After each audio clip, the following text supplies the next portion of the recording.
ఇప్పుడు చతుర్ముఖ బ్రహ్మ కశ్యప ప్రజాపతిని వెంటబెట్టుకుని అక్కడికి వచ్చాడు. వారు వస్తే వజ్రాంగుడు లేచాడు, స్తోత్రం చేశాడు, నమస్కారం చేశాడు. సముచిత ఆసనమునందు కూర్చోపెట్టాడు. అర్ఘ్యపాద్యాదులను ఇచ్చాడు. అప్పుడు చతుర్ముఖ బ్రహ్మ, నాయన, నీవు చేసిన అతిథి మర్యాదకు చాలా సంతోషించాము. కానీ దిక్పాలకులకు పదవులను నేనిచ్చాను. నీవు వాళ్ళని పట్టుకు వచ్చి కారాగారంలో పడేశావు. ఇంద్రుడిని మరికొందరిని కారాగారంలో పడేశావు. నువ్వు విజేతవే, అందులో సందేహమేమీ లేదు. కానీ వాళ్ళు పదవులను వాళ్ళు వాళ్ళు చేసుకొని వాళ్ళ పదవులను వాళ్ళు చేసుకొని అని చెప్పాడు. వాళ్ళ మాట మీద వజ్రాంగుడు ఇంద్రుడిని, తాను బంధించిన ఇతర దేవతలను విడిచిపెట్టాడు. వజ్రాంగుడికి తన తల్లి చిన్నప్పటి నుంచి ఏ మాటలు చెప్పిందో అవి బాగా తలకెక్కాయి. అతను ఇప్పుడు బ్రహ్మతో, అయ్యా, ఇంద్రుడిని కారాగారంలో పెడితే మీరెందుకు పరిగెత్తుకుని వచ్చారు? నీవు మహానుభావుడివి. మేము నీ గురించి తపస్సు చేసి నీ దర్శనం చెయ్యాలి. అటువంటి వాడివి నీవు నా రాజధానికి రావడమా? ఇది మహాదోషం. నేను నిన్ను ఎంతో బాధపెట్టాను. నువ్వు వచ్చి నన్ను అడగడమేంటి? ఎందుకు నీకు ఇంద్రుడి మీద ఇంత కరుణ? ఇతడు మంచివాడని నువ్వు అనుకుంటున్నావా? వీడు మంచివాడు కాదు. వీడిని చంపే పిల్లాడిని మా అమ్మ తన కడుపులో పెంచుతుంటే వీడు లోపలికి వెళ్ళి ఆ పిల్లాడిని చంపేశాడు. దితి ఆ పిల్లవాడిని ఇంద్రుడు నరికాడు కానీ చంపలేదని, అతని ఉదారబుద్ధితో ఆ పిల్లలకు మరుత్తులుగా పదవులు ఇచ్చాడని కానీ చెప్పలేదు. ఆ విషయం వజ్రాంగుడికి చెప్పకుండా దాచింది. మా అమ్మ ఎంత బాధపడిందో నీకేమి తెలుసు? మా అమ్మ బాధ తీర్చి మా అమ్మ కక్ష పోవడానికే వీడిని తెచ్చి కారాగారంలో పడేశాను అని చెప్పాడు. అదితిని గమనించినట్లయితే ఆమె ఈశ్వరుడిని బిడ్డడిగా మార్చుకుంటుంది. తాను కనిన బిడ్డల వలన ఈశ్వరుడే బెంగపెట్టుకుని కష్టాలు పడవలసినట్లుగా చేస్తుంది దితి. మీరు ఈ కోణమును పరిశీలన చేయకుండా పురాణమును చదివినట్లయితే అది ఎవరికీ బాధ్యతను నిర్ణయించదు.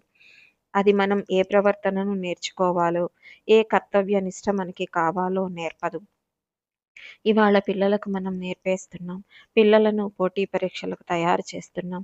డిగ్రీలు ఇచ్చేస్తున్నాం. పిల్లలను తీసుకువెళ్ళి పాపభూయిష్టమైన ప్రవర్తనతో వాళ్ళని పెంచి పెద్ద చేస్తున్నాం. వాడు రోడ్డు మీదకి వెడితే వాడి కన్నులు చెదరగొట్టి పాపభూయిష్టమైన నడవడి వైపు తీసుకువెళ్ళే వాల్ పోస్టర్లు, ఏ షాపుకి వెళ్ళినా వాడి మనస్సును పాడు చేయగలిగిన పుస్తకములు, ఇలా విప్పి ఎన్ని ఛానళ్లు నొక్కినా అన్ని ఛానళ్లలోనూ వ్యగ్రతతో కూడిన విశేషములు ఉద్ధరించే కొడుకుగా వాడు తయారు కావాలని మీరు ఎంత పేరాశతో ఉన్నా వాడు వృద్ధిలోకి రాడు. మీరు వానికి మురికి నీరు పట్టించి వాడు ఆరోగ్యంగా బ్రతకాలంటే వాడు ఎలా బ్రతుకుతాడు? వాడికి మీరు పౌష్టిక ఆహారమును ఇచ్చి వాడు ఆరోగ్యంగా ఉండాలని కోరాలి. ఈవేళ సమాజమునకు బాధ్యత లేదు, ప్రభుత్వమునకు బాధ్యత లేదు, సమాజమునందు పెద్దలకి బాధ్యత లేదు. దేశమునందు ఎందరో విద్యావంతులు ఉన్నారు, ఎందరో మేధావులు ఉన్నారు. కూర్చోబెడితే అద్భుతమైన పరిపాలనము చేయగలిగిన నైపుణ్యము ఉన్నవారు ఉన్నారు. అయినా ఈవేళ దేశంలో ప్రభుత్వములు సరిగ్గా పనిచేయడం లేదన్న మాట వినపడుతూ ఉంటుంది. ఎందుకు? ఎన్నుకునేటప్పుడు సరైన వాడిని ఎన్నుకోకుండా కించిత్ ప్రలోభమునకు లోనయి ఓటు వేస్తున్నారు. ఈ బలహీనతను చక్కదిద్దడానికి స్వచ్ఛంద సేవా సంస్థలు ప్రజలలోకి వెళ్ళి వాళ్ళు ఓటు హక్కు గొప్పతనమును చాటి చెప్పినట్లయితే అప్పుడు మంచి ప్రభుత్వములు వస్తే ఇలాంటి సేవా సంస్థల బాధ్యతలు చాలా తగ్గిపోతాయి. సమాజంలోని పెద్దలు ఇటువంటి విషయములను ధైర్యంగా మాట్లాడగలగాలి, చెప్పగలగాలి. పురాణముల ప్రయోజనం మీ బాధ్యతలను గుర్తు చేయడం. పురాణము ఎప్పటితోనని, అది పనికిమాలినదని మీరు అనవద్దు. అది ఎప్పటికీ నవీనమే. అది మీ బాధ్యతను మీకు గుర్తు చేస్తుంది. లోక సంక్షేమం ఎక్కడ ఉందో దానిని మీకు జ్ఞాపకము చేస్తుంది. అణువణువున ఎలా ప్రవర్తించాలో అనేది కూడా పురాణం నేర్పుతుంది. వజ్రాంగుడు చతుర్ముఖ బ్రహ్మతో మాట్లాడుతూ, మహానుభావ, ఇంద్రుడికి రాజ్యం ఇమ్మని కదా మీరు వచ్చారు. మీ అంతటి వారిని చిన్నబుచ్చటం నాకు ఇష్టం లేదు. తప్పకుండా ఇచ్చేస్తాను.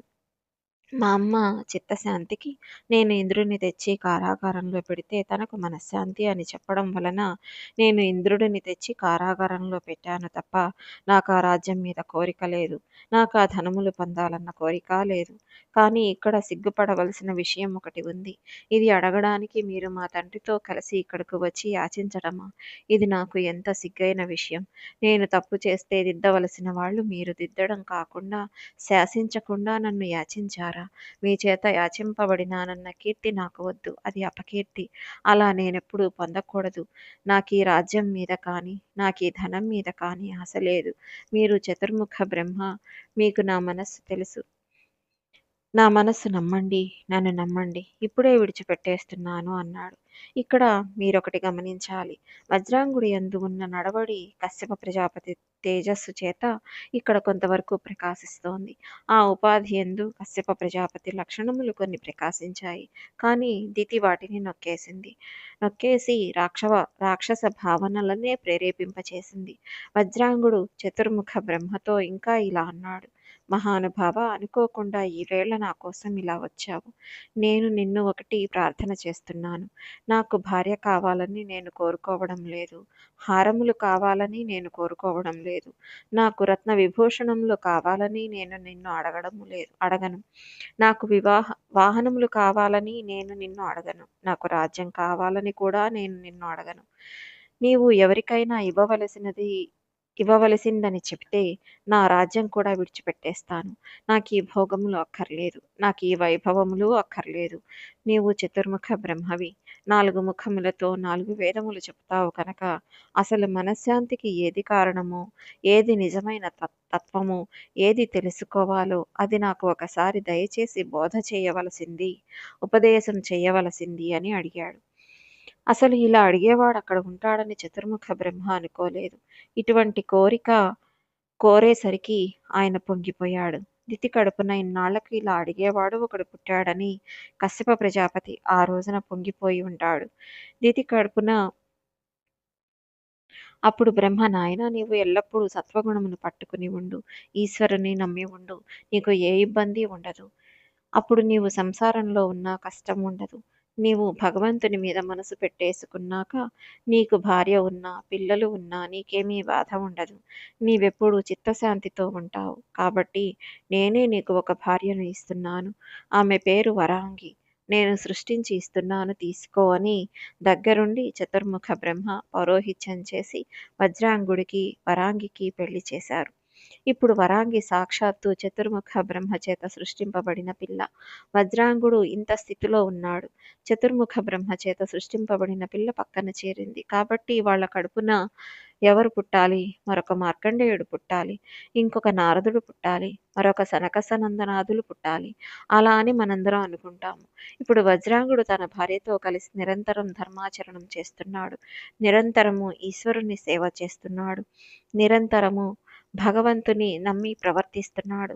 చిత్రం ఎక్కడ ఉన్నదంటే ఈ దేహము చేస్తున్న పూజలకు, ఈ దేహం ప్రవర్తిస్తున్న ప్రవర్తనకు పక్కన వరాంగి తన దేహముతో సహకరిస్తోంది కానీ మనస్సులో ఏమీ వద్దంటారు.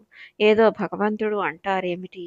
ఈయన ఎటువంటి ప్రతాపంతో పుట్టి ప్రతాపం మరిచిపోయాడో అలా 3 లోకములను ఏడిపించగలిగిన కొడుకు పుడితే బాగుండును అని ఆవిడ అనుకుంటోంది. అంటే ఇప్పుడేమైంది? దితి కడుపున దితిలాంటి ఆడపిల్ల పుట్టలేదు. దితికి దితిలాంటి కోడలు వచ్చింది. ఎంత ఆశ్చర్యమో చూడండి. ఇలా లోకంలో ఎన్నో అంశములు భ్రష్టుపట్టాయి. ఇప్పుడు మీకొక ధర్మ సూక్ష్మం తెలియాలి. ఒక భర్త మహాభక్తుడు. ఒక భార్య ఆయనతోనే కలిసి ఉన్నట్టు ఉంటుంది. అంత మాత్రాన ఆయన తేజస్సు ఆమె యందు ఉన్న అటువంటి పుత్రుడు ఆమె యందు పుట్టాలనే నమ్మకం లేదు. లేదా ఆవిడ మహాభక్తురాలు. ఆయన భక్తునిలా ఆవిడ మాట కాదనలేని వాడిలా ప్రవర్తిస్తూ ఉంటాడు కానీ ఆయన లోపలి కోరికలు వేరే ఉంటాయి. పుట్టిన బిడ్డడు అలాంటి వాడు పుడతాడని మీకు నమ్మకం ఉండదు. వరాంగి చాలా కాలం భర్తతో కలిసి పూజలు చేస్తోంది. కలిసి ధర్మానువర్తి అయ్యింది. వజ్రాంగుడు పొంగిపోయాడు. ఒక రోజున వజ్రాంగుడు భార్యను పిలిచి, నీకు ఏమి కావాలనుకుంటున్నావు? నీవు ఏమీ బెంగ పెట్టుకోకుండా నీ కోరిక ఏమిటో చెప్పు అని అడిగాడు. అప్పుడు వరాంగి ముల్లోకములను కలిగినవాడు పాకశాసనుని అనగా పాకశాసనుడు అనగా ఇంద్రుడు. వృత్తాసురుని తమ్ముడైన పాకుడు అనబడే రాక్షసుని సంహరించాడు కాబట్టి ఇంద్రునికి పాకశాసనుడు అనే పేరు వచ్చింది. అలాంటి పాకశాసనుడిని గెలవగలిగిన వాడు కన్నుల వెంట నీళ్లు కార్పించగలిగినవాడు నా కడుపున కొడుకుగా పుట్టేటట్టుగా నన్ను అనుగ్రహించు అంది. ఏ ఇంద్రుడిని విడిచిపెట్టవలసి వచ్చినప్పుడు ఏడ్చి తత్వమును అడిగాడో, అలాంటి ఇంద్రుడిని మళ్ళీ తెచ్చి కారాగారంలో పెట్టగలిగిన కొడుకునొకడిని తనకు ప్రసాదించమని భార్య భర్తను అడుగుతోంది. ఇప్పుడు వరాంగి వల్ల వజ్రాంగుడు మనశ్శాంతిని కోల్పోయాడు. కానీ కశ్యప ప్రజాపతిలో ఏ మార్పు లేదు. ఆయన ఏ విధమైన అశాంతిని పొందలేదు. ఎందుచేతనంటే ఆయన స్థాయి వేరు. ఇంకా పాపం వజ్రాంగుడు ఆ స్థాయి చేరలేదు. కాబట్టి వజ్రాంగుడు దీనిని గురించి అంతఃపురంలో చాలా కాలం తలపట్టుకు కూర్చున్నాడు. ఆయన నేను వరాంగిని వరం కోరుకొమ్మని ఎందుకు అడిగాను? ఉన్నవాడిని ఊరుకోకుండా నీకేమి కావాలని ఎందుకు అడిగాను? ఇప్పుడు ఆవిడ ఇంద్రుని ఏడిపించగల కొడుకు కావాలంటోంది. అలాంటి వాడు ఇంద్రుడి మీదకి యుద్ధానికి పెడతాడు. అప్పుడు ఇంద్రుడికి సాయంగా దేవతలు వస్తారు. అప్పుడు వాడు దేవతలనందరినీ ఏడిపిస్తాడు. దేవతలు ఏడిస్తే ఋషులు ఏడుస్తాడు. అప్పుడు ఋషులను ఏడిపించే కొడుకును కంటుంది. ఋషులు ఏడిస్తే ధర్మం తప్పిపోతుంది. ధర్మం తప్పిపోతే వర్షములు పడక లోకులు ఏడుస్తారు. అప్పుడు లోకమంతా దుర్భిక్షంతో ఉంటుంది. ఇన్ని పాతకములకు హేతువైన కొడుకు కావాలంటోంది. పైకి బలం ఒకటే చూస్తోంది. కానీ పరిణామాలను ఆలోచించలేదు. నా కర్మ కాకపోతే ఇదేమి కోరిక అనుకున్నాడు. దీని ఫలితంగా తాను మిక్కిలి ఖేదం అనుభవించవలసి ఉంటుందని భావించాడు. అంత ఖేదమును అనుభవించే కన్నా ముందరే తన స్థితిని చతుర్ముఖ బ్రహ్మకి చెప్పివేయడం, ఆయన గురించి తపస్సు చేసి ఆయనను ప్రత్యక్షం చేసుకొని తనకు భార్య ఇలాంటి దిక్కుమాలిన కోరిక కోరింది ఈశ్వర అని ఆ కోర్కెను తీర్చే బాధ్యతను ఆయన మీదే పెట్టేస్తే తర్వాత చతుర్ముఖ బ్రహ్మ తనను అడగరని భావించాడు. వజ్రాంగుడు ఎంత బాధపడితే ఆ నిర్ణయంనకు వచ్చాడో చూడండి.